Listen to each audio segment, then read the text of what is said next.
Assalamualaikum warahmatullahi wabarakatuh. Alhamdulillahirabbil alamin wa bihi nasta'in ala umurid dunya waddin wal 'aqibatu lil muttaqin wa la 'udwana illa 'alal zalimin wa nusalli wa nusallim ala habibina wa nabiyyina wa syafi'ina Muhammadin sallallahu alaihi wasallam wa ala alihi wa ashabihi ajma'in, amma ba'du.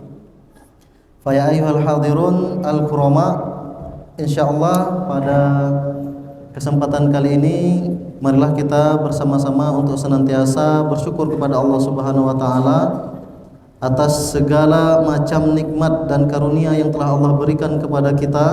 Kemudian yang kedua, salawat beriring salam semoga selalu tercurahkan kepada beliau junjungan alam Nabi besar Muhammad sallallahu alaihi wasallam dengan ucapan Allahumma salli ala Sayyidina Muhammad wa ala ali Sayyidina Muhammad. Mudah-mudahan dengan salat yang kita kirimkan, salat yang kita ucapkan, kita diakui beliau pada hari kiamat nanti sebagai umatnya. Malam ini kita sudah sampai kepada hadis yang ke-25.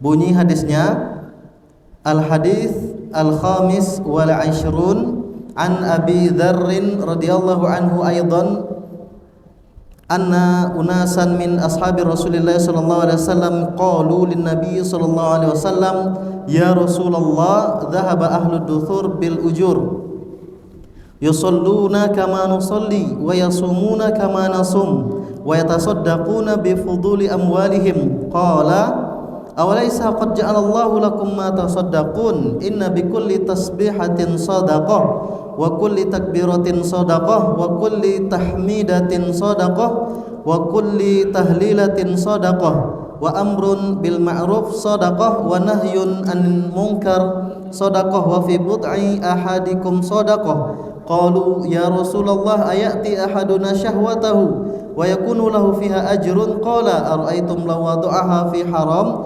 akana alaihi fiha wizrun fakadzalika idza wada'aha fil halal kana lahu ajrun. Rawahu Muslim. Ya, hadis ini hadis nomor 25, hadis yang diriwayatkan oleh salah seorang sahabat Rasulullah yang bernama Abu Dzar. Nama asli beliau adalah Jundub bin Junadah. Beliau adalah salah satu sahabat yang juga merupakan sahabat yang masuk Islamnya ketika masih Rasulullah SAW masih berada di Mekah. Yaitu ketika ada beberapa riwayat tentang masuk Islamnya Abu Dzar ini. Yang pertama adalah riwayat yang mengatakan bahwa pernah suatu ketika Abu Dzar ini mohon kepada berhalanya, dia meminta dijauhkan dari bala dan kemudian meminta keberkahan kepada berhalanya. Kemudian dia membawa susu, ketika itu dibawanya lah susu ke depan berhalanya ini. Kemudian ketika dia berdoa kepada berhalanya, maka ketika itu datang anjing minum susunya. Maka dia mau mengambil susunya, mungkin malu kepada Tuhannya karena sudah diserahkan kepada Tuhannya. Kemudian setelah anjingnya minum susunya, kemudian anjingnya mengangkat kaki satu, kemudian mengencingi ke arah berhala tersebut. Maka ketika itu sadarlah Abu Dzar bahwa ketika dia minta berkah dari Tuhannya yang berhala tersebut, kemudian ketika dia minta dijauhkan dari bala, Tuhannya sendiri tidak bisa jauh dari dua perkara ini. Ya, ketika dia minum susunya dapat, kemudian Tuhannya tidak bisa membela dirinya, kemudian dia mengencingi berhalanya, berhala tersebut juga tidak bisa membela dirinya. Maka ini riwayat yang pertama. Kemudian yang kedua adalah ketika dia mendengar ada seseorang di Mekah yang mengaku, kata berita yang didapatkannya, seseorang ini mengaku nabi, namanya Muhammad. Lalu dia mengutus adiknya yang bernama Anis untuk datang ke Mekah. Maka Anis ini disuruh, wahai Anis, kamu teliti Muhammad ini, apakah benar-benar dia ini nabi atau tidak? Apa kata orang-orang Mekah tentang Muhammad ini? Maka ketika itu datanglah Anis ke Mekah meneliti. Kemudian dia perhatikan Rasulullah SAW. Kemudian setelah beberapa hari di Mekah, akhirnya dia pulang lagi kembali kepada abangnya Abu Dzar Al-Ghifari, atau namanya adalah Jundub bin Junadah Al-Ghifari. Al-Ghifar inilah adalah bani kaum begal. Di kampungnya ini begal terang-terangan. Jadi ketika orang-orang Mekah ingin datang ke Syam harus lewat kampung Abu Dzar ini dulu. Ya, kampungnya kampung begal, Bani Ghifar, kampung apa namanya? Kaum yang sangat ditakuti. Ketika membunuh pun merampok mereka sekaligus membunuh dalam keadaan sembunyi-sembunyi maupun terang-terangan. Kemudian ketika Anis ini pulang kepada Abu Dzar, kemudian dia sampaikan kepada abangnya, wahai abangku, katanya orang melabeli Muhammad ini dengan tiga label. Yang pertama adalah dia ini orang gila, maaf. Kemudian yang kedua dia adalah penyair. Yang ketiga adalah dia ini penyihir. Ada 3. Ya, ini yang dilabelkan oleh orang-orang ketika itu. Kemudian setelah aku teliti, setelah aku bertemu langsung dengan Muhammad ini, tidak ada tanda-tanda kebohongan dari raut wajahnya. Dia adalah bahkan orang yang paling jujur. Dia adalah orang yang digelari Al-Amin di Mekah sana, di kampungnya. Maka mana mungkin orang seperti ini adalah pembohong? Karena orang-orang kafir Quraisy itu ketika itu menghancurkan atau membunuh karakter dari Nabi Muhammad SAW, diceritakan yang jelek-jeleknya. Kemudian yang kedua, orang menyampaikan bahwa dia ini adalah penyair. Orang yang bisa membuat syair-syair. Tapi kata Anis, adik dari Abu Dzar, ketika aku mendengar apa yang dia baca, apa yang dia lantunkan, ini bukan syair. Ini adalah bukan juga perkataan manusia, ini adalah perkataan Rabbnya manusia. Ya, karena orang-orang zaman itu mereka sangat memahami tentang syair. Kemudian yang ketiga, mereka sampaikan bahwa Nabi Muhammad ini katanya adalah orang penyihir. Setelah aku lihat tidak ada tanda-tanda dukun, tanda-tanda sihir dari raut wajah dari Muhammad Sallallahu Alaihi Wasallam ini. Akhirnya ketika itu Abu Dzar datang dia ke Mekah, dia masuk Islam, bersyahadat dia ke depan Nabi. Kemudian dia langsung Rasulullah SAW suruh pulang. Wahai Abu Dzar, segera pulang ke kaummu, ajak kaummu masuk Islam. Tidak ya Rasulullah, akan aku umumkan keislamanku ini. Jangan Abu Dzar, nanti engkau akan dihabisi oleh orang-orang Mekah. Mereka masih tidak suka dengan orang-orang Islam dan jumlah kita masih sedikit. Lalu Abu Dzar menjawab, ya Rasulullah, aku ini membegal terang-terangan, merampok terang-terangan di kampungku. Maka aku juga akan mengislamkan diriku, mengumumkan keislamanku secara terang-terangan. Maka dia umumkan keislamannya terang-terangan di depan Ka'bah. Dia sampaikan, inni usyhidullah alla ilaha illallah wa anna Muhammadan Rasulullah. Aku bersaksi bahwa tidak ada Tuhan yang berhak disembah kecuali Allah, kemudian Muhammad adalah utusannya. Maka langsung saja orang-orang kafir Quraisy yang tidak suka dengan agama Rasulullah ketika itu langsung datang menghajar Abu Dzar. Mereka beramai-ramai sampai Abu Dzar tak sadarkan diri. Ada riwayat yang mengatakan ada datang Abu Bakar, ada yang mengatakan Ali bin Abi Thalib datang. Jangan bunuh orang ini, kalau dia mati nanti habislah kita.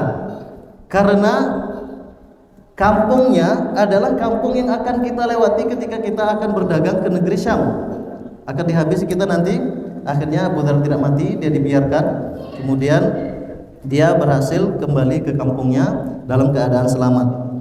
Bunyi hadisnya, an Abi Dzar radhiyallahu anhu aidan qala anna unasan min ashabi Rasulillah sallallahu alaihi wasallam qalu lin nabi, bahwa ada sekelompok orang dari sahabat-sahabat Rasulullah, orang-orang miskin dari kalangan kaum muhajirin. Mereka datang kepada Rasulullah SAW. Qalu lin nabi, mereka berkata kepada Nabi SAW, ya Rasulullah. Mereka ini sebenarnya dahulu ketika di Mekah adalah orang sahabat-sahabat yang kaya raya. Kemudian ketika hijrah ke Madinah, mereka menjadi sahabat yang miskin. Kemudian mereka mengadu kepada Rasulullah, ya Rasulullah, dhahaba ahlud duthur bil ujur. Wahai Rasulullah, kata sahabat-sahabat yang miskin ini, yang fakir ini, mereka mengadu, ya Rasulullah, orang-orang kaya mereka mendapatkan pahala yang banyak dari kekayaan mereka. Yusalluna kama nusalli, mereka sholat, mereka bisa sholat sebagaimana kami sholat. wa yasumuna kama nasum, dan mereka bisa berpuasa sebagaimana kami berpuasa. Wa yatasaddaquna bi fuduli amwalihim, akan tetapi kata sahabat-sahabat yang fakir, yang miskin ini, mereka bisa bersedekah dengan harta mereka sedangkan kami tidak bisa. Ini yang dinamakan dengan ghibthah. Ghibthah itu adalah cemburu tapi atas dasar kebaikan. Beda dengan hasad. Hasad ini dia cemburu, tapi cemburunya ini agar kenikmatan yang ada pada orang lain itu hilang. Ini namanya hasad. Dia cemburu, tapi cemburunya juga ingin agar nikmat yang orang lain dapatkan itu hilang. Kalau ghibthah ini adalah cemburu tapi semangat untuk berlomba-lomba dalam kebaikan. Kemudian ketika orang lain mendapatkan pahala yang banyak, mereka juga tidak mau tinggal, ingin juga mendapatkan pahala yang banyak tersebut dengan cara yang lain. Ini yang dinamakan dengan ghibthah. Maka di sini wa yatasaddaquna bi fuduli amwalihim, mereka bisa bersedekah sedangkan kami tidak bisa bersedekah. Maka Rasulullah SAW sampaikanlah ketika itu bahwa sedekah itu ada banyak macamnya. Sedekah itu ada banyak macamnya. Kaum muslimin yang dirahmati oleh Allah Subhanahu wa taala, ada sebuah kisah ini bisa jadi Israiliyat atau bisa mungkin riwayatnya belum ada kejelasannya, tapi bisa kita ambil pelajaran dari kisah ini terkait dengan materi kita pada malam hari ini. Adalah kisah Nabi Musa yang mendapatkan aduan dari kaumnya. Kaumnya ini mengadu kepada Nabi Musa, wahai Musa, katanya, kambingku ini atau sapiku ini sehari itu bisa menyusui bisa menghasilkan susu itu 2 jerigen atau 2 liter mungkin. Kemudian ternyata kambing dari saudaraku atau sapi dari tetanggaku juga sama, sehari dia 2 liter juga. Ini membuat aku sedih. Lalu Nabi Musa menyampaikan, apa yang engkau mau? Engkau mengadu ini tujuannya apa? Kata Nabi Musa. Dia mengatakan, kata Nabi Musa, apakah aku ingin aku doakan agar engkau mendapatkan susu sehari 3 liter? Tidak mau. 4 liter? Tidak mau. Kemudian Nabi Musa menyampaikan 5, 6, 7, 10, tidak mau. Lalu apa yang kau inginkan? Kata Nabi Musa. Maka kaum dari Nabi Musa ini menyampaikan, aku ingin sapi dari tetanggaku tidak menghasilkan susu. Ya, ini yang dinamakan dengan hasad. Hasad ini tidak boleh hanya kecuali terjadi kepada dua perkara. Yang pertama adalah rajul atahullahul hikmah wa 'allamah. Rajul, seorang lelaki yang Allah berikan kepadanya hikmah, kemudian dia ajarkan, dia sebarkan hikmah atau ilmu tersebut. Kemudian yang kedua, rajulun atahullahul mal wa huwa yusallituhu fil haqq, adalah seorang lelaki yang Allah datangkan kepadanya harta, kemudian dia berjuang, berusaha dengan hartanya tersebut, dia infakkan ke jalan kebenaran. Maka 2 hal ini yang diperbolehkan hasad di dalamnya. Kemudian ada hasad yang bagus juga dari kisah antara Umar dan Abu Bakar dan Umar. Suatu ketika Umar dia merasa hartanya sedang banyak, dia sedang merasa imannya sedang tinggi, kemudian dia akan menginfakkan setengah dari hartanya, maka dia sampaikan, kali ini Abu Bakar tidak akan bisa mengalahkanku karena hartaku sekarang sedang banyak dan aku akan menginfakkan setengah dari hartaku. Ya, maka ini adalah sebuah ketakwaan yang sangat luar biasa, infak dengan setengah dari keseluruhan hartanya. Maka dia infakkan. Kemudian ketika dia tahu bahwa pada hari itu ternyata Abu Bakar menginfakkan seluruh hartanya, maka sejak saat itu Umar menyampaikan bahwa tidak akan pernah bisa aku mengalahkan Abu Bakar dalam beribadah kepadanya. Kemudian kaum muslimin yang dirahmati oleh Allah Subhanahu wa taala, dalam surat At-Taubah ayat ke-92 ada juga beberapa orang miskin Ketika itu mereka datang kepada Rasulullah, mereka datang dengan penuh harapan, minta kendaraan kepada Rasulullah, ingin diikutkan pergi berperang. Maka kata Rasulullah, la ajidu ma ahmilukum alai. Aku tidak mendapatkan apa yang bisa membawa kalian ke medan perang. Tidak bisa memberikan kendaraan kepada kalian. Maka mereka ketika itu berpaling dari Rasulullah, kemudian mereka menangis bersedih karena tidak bisa ikut ke medan perang. Dan ini adalah di antara ghibthah, di antara rasa cemburu, rasa ingin berlomba-lomba dalam kebaikan yang sangat dianjurkan dalam agama Islam. Kemudian yang selanjutnya, kaum muslimin yang dirahmati oleh Allah Subhanahu wa taala, hadis kita pada malam hari ini kaitannya adalah tentang sedekah. Dan sedekah itu ada dua macam. Sedekah ada dua macam. Yang pertama adalah sedekah dari Allah kepada hamba, kemudian sedekah hamba itu sendiri kepada sesama hamba atau kepada sesama makhluk. Yang pertama, sedekah dari Allah kepada hambanya. Di antara contohnya adalah salat qashar. Salat qashar ini adalah sedekah yang Allah berikan kepada hambanya. Kalau zaman dahulu, salat qashar ini adalah ketika kaum muslimin ketakutan dalam perangnya. Allah Subhanahu wa taala berfirman, wa idza darabtum fil ardi falaisa 'alaikum junahun an taqsuru minas shalah in khiftum ay yaftinakumul ladina kafaru innal kafirina kanu lakum aduwwam mubina. Ya, tentang salat qashar. Dan apabila kamu berpergian di muka bumi, maka tidaklah mengapa kamu mengqashar sembahyangmu atau salatmu jika kamu takut diserang orang-orang kafir. Sesungguhnya orang-orang kafir itu adalah musuh yang nyata bagimu. Ya, kemudian setelah orang-orang kafir ini tidak ada lagi, ternyata ketika itu salat qashar ini tetap masih ada. Sahabat bertanya kepada Rasulullah, kenapa masih ada ya Rasulullah? Sedangkan kami sekarang tidak takut lagi ketika safar. Orang-orang kafir sudah tidak ada lagi. Maka ketika itu Rasulullah menyampaikan, fa innaha shadaqatan tasaddaqu bihallah. Dia adalah sedekah yang Allah menyedekahkannya kepada kita. Ya, maka salat qashar ini adalah salat sebagai sedekah yang Allah berikan kepada kita. Salat qashar adalah salat yang 4 rakaat kita buat kemudian menjadi 2 rakaat. 4 rakaat jadi 2 rakaat.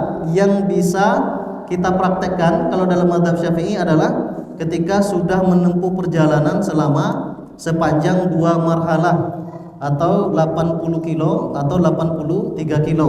Ya, kalau sudah menempuh perjalanan sepanjang 83 kilo dalam mazhab Syafi'i, maka dia sudah bisa mengqashar salatnya. Salat yang 2 rakaat, salat yang 4 rakaat menjadi 2 rakaat. Seperti misalnya salat Isya. Ya, kalau mau dijamak atau kalau dijamak antara maghrib dan isya, nanti maghribnya tetap 3 rakaat, tidak bisa diqashar. Kemudian isyanya diqashar menjadi 2 rakaat. Kemudian subuh tidak bisa diqashar lagi. Kemudian zuhur dan asar itu diqashar, zuhur 2 rakaat salam, kemudian asar 2 rakaat salam. Nah, ini adalah sedekah yang Allah berikan kepada kita, maka boleh dipakai.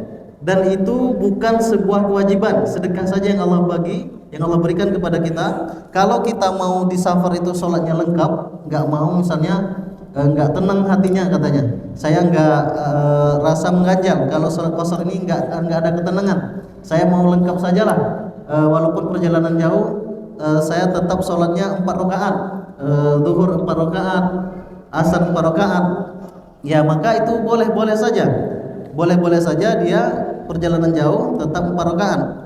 Tapi kalau dia mau 2 rakaat, maka itu pun tidak mengapa. Allah telah bersedekah kepadanya. Kemudian sedekah Allah yang Allah berikan lagi kepada kita adalah tentang sholat malam. Orang yang ketiduran di sholat malamnya. Ya, misalnya adalah orang yang terbiasa sholat malam, dia merupakan kebiasaannya sholat malam ini. Kemudian suatu malam, mungkin karena dia capek, dia kelelahan, tidur dia, tapi tidurnya dengan niat untuk tetap melaksanakan sholat malam, atau nama lainnya adalah qiyamul lail, atau nama lainnya lagi adalah tahajud. Dia tertidur, tak bangun dia kecuali setelah azan subuh, maka tidurnya itu adalah sedekah yang Allah berikan kepadanya. Shadaqatun tasaddaqu bihallah. Kemudian yang selanjutnya adalah yang merupakan sedekah Allah adalah orang yang lupa ketika puasa. Ya biasanya hari puasa, hari-hari pertama ini. Hari pertama itu karena otaknya belum terbiasa, yang sering lupa itu hari pertama. Pagi misalnya dia kadang nengok bekas sekolah atau bekas susu, atau mungkin ada sisa makanan di kulkasnya, dia lupa. Maka kalau betul-betul lupa, ini adalah sedekah yang Allah berikan kepadanya. Ini sedekah yang pertama, yaitu sedekah Allah kepada hambanya. Kemudian yang kedua adalah sedekah hamba. Sedekah hamba ini ada dua macam. Yang pertama adalah sedekah harta. Sedekah harta. Kemudian yang kedua adalah sedekah selain harta. Sedekah harta ini biasanya bisa dilakukan oleh orang-orang kaya, dan orang-orang pun miskin pun bisa melakukannya. Ada cara di sini disampaikan bahwa orang miskin bisa melakukan sedekah ini. Dia bisa menjadi sebagai perantara. Ya sebagaimana dalam ayat tadi ada sahabat yang dia tidak punya kendaraan, dia tidak punya kuda, mengadu kepada Nabi. Nabi, aku ingin berangkat perang. Ingin sekali rasanya aku berangkat perang bersamamu Nabi, membela agama ini, tapi aku tidak punya kendaraan. Maka ketika itu Nabi sampaikan, la ajidu ma ahmilukum alaik. Aku tidak ada kendaraan, aku tidak punya kemampuan untuk bisa membawamu ke medan perang. Maka ketika itu ada sahabat yang lain, aku tahu katanya, aku tahu kepada siapa engkau bisa mendapatkan kendaraan. Maka sahabat ini membawa sahabat yang minta kendaraan kepada Rasul tadi kepada orang kaya. Kemudian dia akhirnya mendapatkan kendaraan dan bisa berangkat perang. Kemudian keluarlah hadis Ashabul Wurud, hadisnya Nabi sampaikan sebuah hadis, man dalla ala khairin falahu mithlu ajri fa'ilihi. Barang siapa yang menunjukkan kepada sebuah kebaikan, maka pahalanya sama dengan orang yang melakukan kebaikan tersebut. Ya, jadi kalau orang yang mungkin mempunyai kekurangan harta di sini, maka dia bisa menjadi perantara, dia bisa mengantarkan orang lain untuk bisa mendapatkan menginfakkan hartanya, dan dia bisa mendapatkan pahala yang sama. Dengan dalil tadi, mandalla ala khairin falahu mithlu ajri fa'ilihi. Barang siapa yang menunjukkan kepada kebaikan, maka baginya sama dengan kebaikan orang yang melaksanakan kebaikan tersebut. Pahala dengan orang yang melakukan kebaikan tersebut, ya sama pahalanya. Ya biasanya yang seperti ini adalah para ustadz biasanya. Ustadznya tidak mempunyai harta yang banyak, tidak mempunyai harta yang cukup untuk melakukan infak yang besar-besaran, akan tetapi dia mengajak orang untuk berinfak, untuk bersedekah, untuk melakukan kebaikan-kebaikan, dan ini diperbolehkan. Kemudian yang kedua, dalam hadis tadi adalah yang Rasulullah sampaikan kepada sahabat muhajirin ini adalah berinfak selain harta. Ya, bersedekah selain harta. Ada dua juga macamnya. Yang pertama adalah berbuat baik untuk orang lain. Ya, bersedekah selain harta ini yang pertama adalah berbuat baik untuk orang lain. Ya, banyak macamnya. Bisa jadi amar ma'ruf nahi mungkar, mengajak kepada kebaikan. Kemudian ya banyak sekali peluang kalau mungkin kita di sini kalau ingin beramar ma'ruf ini, yaitu mengajak orang kepada kebaikan, ya ini adalah merupakan sedekah yang tanpa menggunakan harta. Banyak sekali kesempatannya, entah itu mengajak orang ke masjid untuk sholat, atau mengajak orang bersedekah, atau mengajak orang untuk kajian di masjid, atau mengajak orang untuk segera meninggalkan maksiatnya, ikut kajian, aktif beribadah, kemudian bertobat kepada Allah Subhanahu wa taala. Banyak sekali kesempatan. Kemudian yang merupakan sedekah tanpa harta kepada orang lain juga adalah menahan diri untuk tidak menyakiti orang lain. Ya, baik itu menyakiti dengan lisannya, atau menyakiti dengan tangannya, atau menyakiti kalau sekarang mungkin dengan tulisan-tulisannya atau dengan komen-komennya di media sosial. Nah, maka ini adalah juga merupakan sedekah, menahan diri. Seharusnya dia bisa mampu untuk melakukan menyakiti orang lain, untuk kemudian dia mengganggu orang lain, tapi ketika ada kesempatan itu dia tahan dirinya. Dia memilih untuk mundur, lebih baik tidak aku lakukan, lebih baik aku tahan. Maka ini baginya adalah dihitung sedekah, dihitung pahala. Kemudian di antara sedekah selain menggunakan harta di sana untuk tadi selain orang lain, manfaatnya itu adalah untuk dirinya dan orang lain. Ada juga yang manfaatnya itu adalah putus atau hanya pada dirinya saja, terputus hanya pada dirinya saja, yaitu manfaatnya seperti berzikir. Ya, itu dia bersedekah, tapi bersedekah untuk dirinya sendiri. Kemudian di sini disampaikan zikir, ada tasbih, ada tahmid, ada kemudian mengucapkan tahlil, ada takbir, kemudian melakukan ibadah-ibadah, entah dia melakukan umroh atau puasa sunnah. Ya, banyak ibadah-ibadah yang dia melakukan sedekah kepada dirinya sendiri.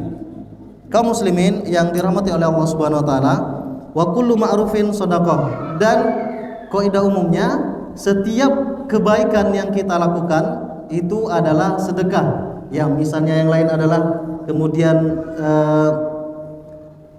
bertemu dengan saudara sesama muslim dalam keadaan tersenyum misalnya, ini juga merupakan sedekah.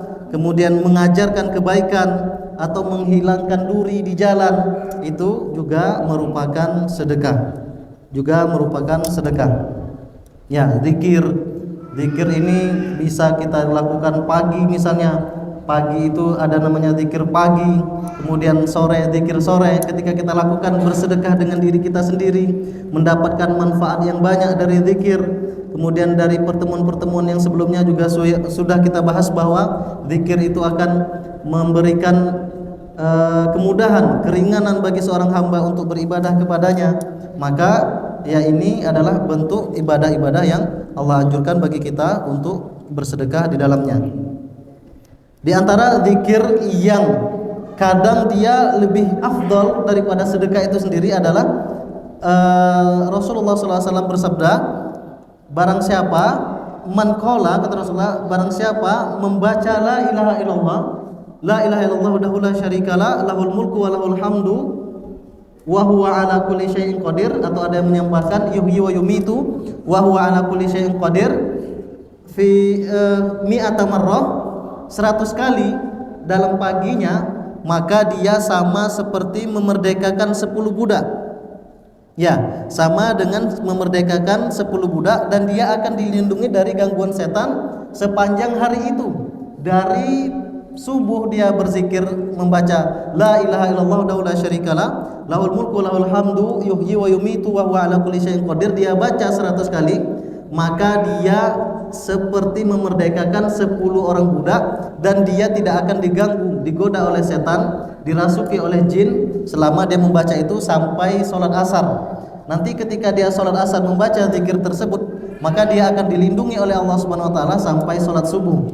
Ya, ini memerdekakan seorang budak ini adalah, ya kalau kita hitung-hitung dengan nilai uangnya, maka budak itu memerdekakannya mahal biayanya, apalagi 10 budak. Dan Rasulullah SAW juga menyampaikan sedekah yang terbaik adalah, yang pertama itu adalah memerdekakan budak, kemudian yang kedua membantu orang lain, yang ketiga tidak mengganggu orang lain atau menahan diri untuk tidak mengganggu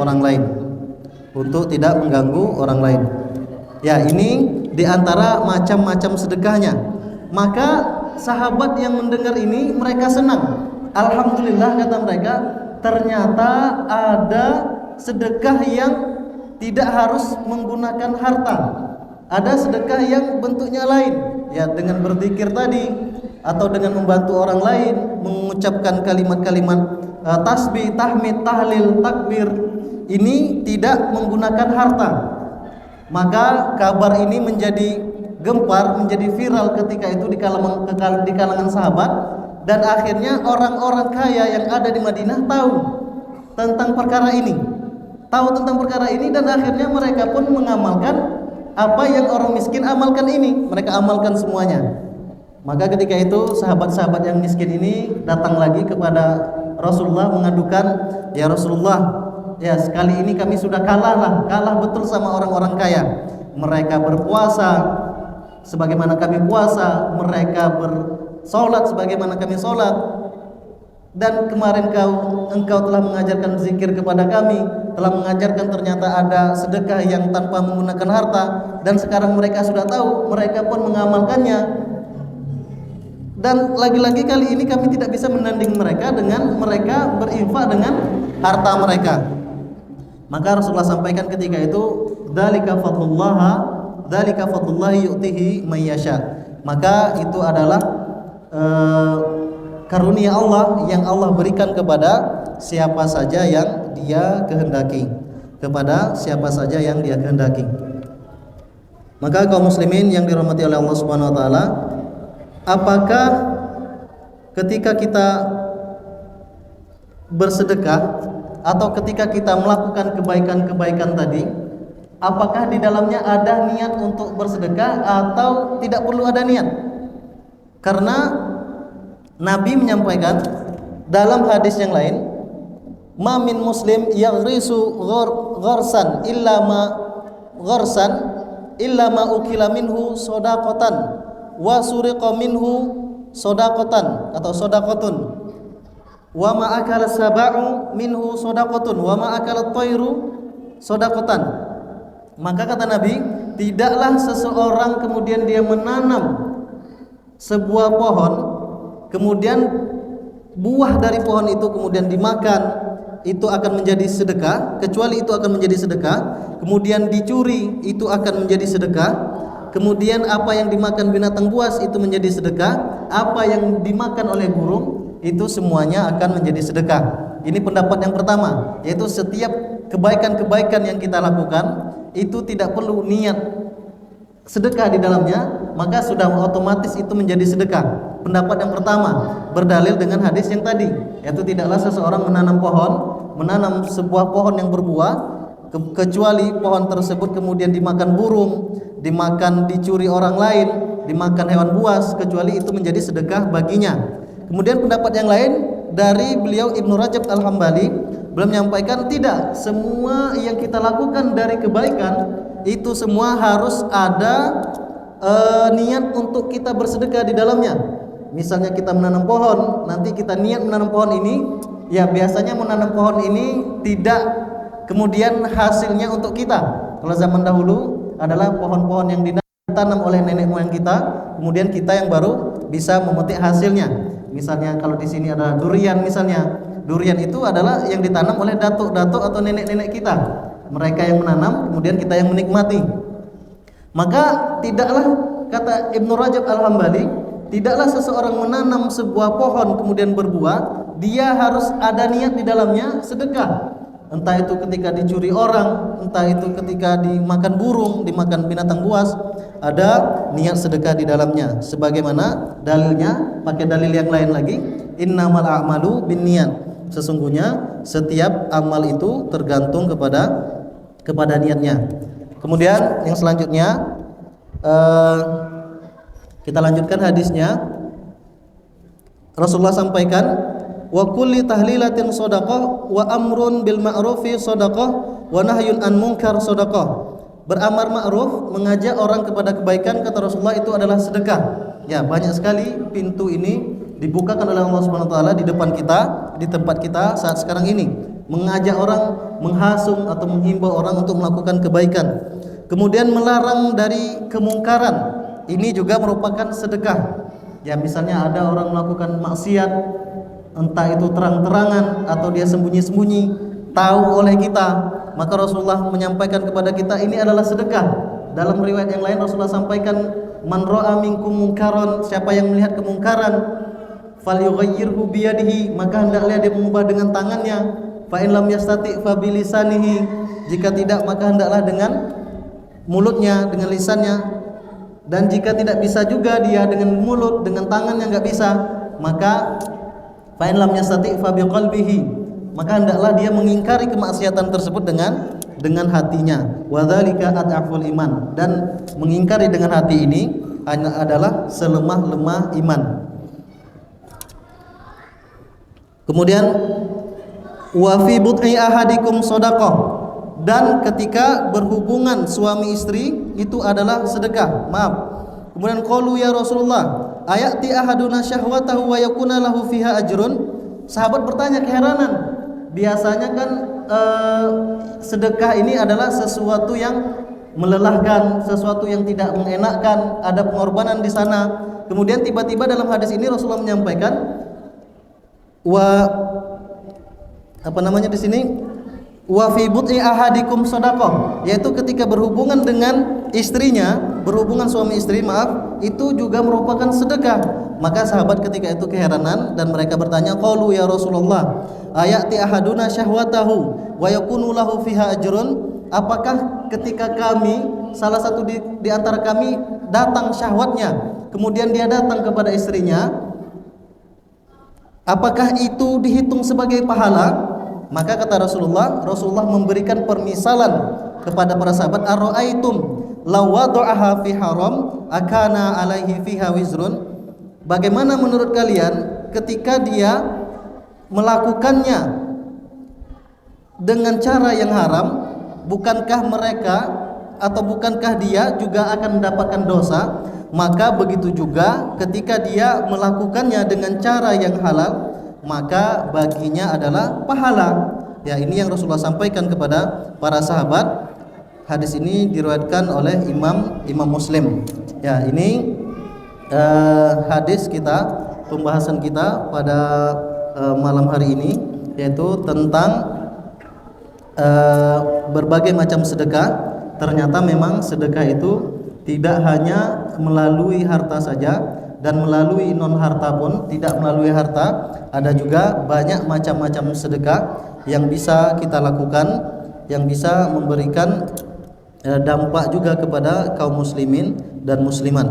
Dan di sini Rasulullah sampaikan banyak, ada tasbih, kemudian takbir, tahlil dan tahmid, mengajak kepada kebaikan, melarang kepada kemungkaran, kemudian bahkan mendatangi istrinya saja itu juga termasuk kepada sedekah, itu juga termasuk kepada sedekah.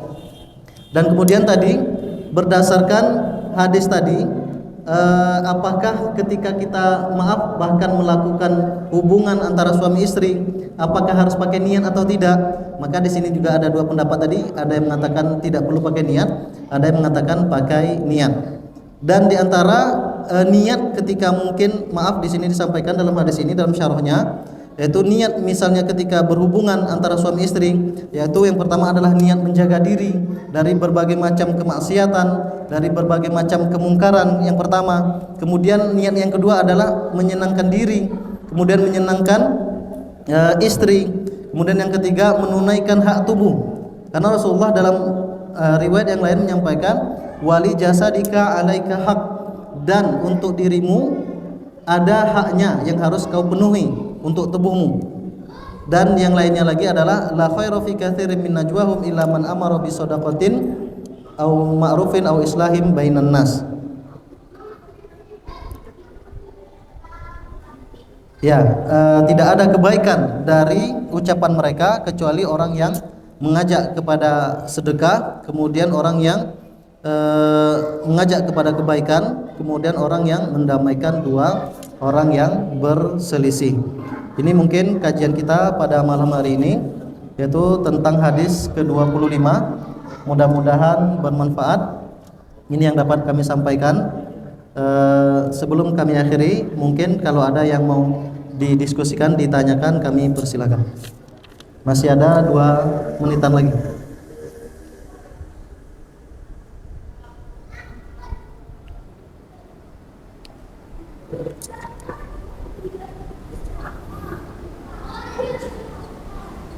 Ya, ada yang mau didiskusikan? Cukup?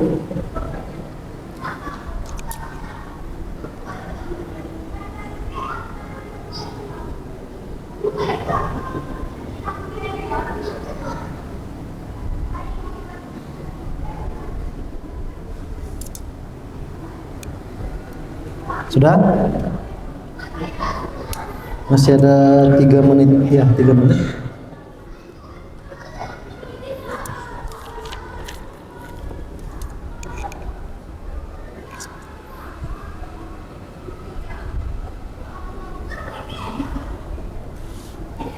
Cukup? Ya, kalau memang tidak ada, kita tutup dengan doa kafaratul majelis. Subhanakallahumma wa bihamdika asyhadu an la ilaha illa anta astaghfiruka wa atubu ilaik. Wal akhir. Assalamualaikum warahmatullahi wabarakatuh.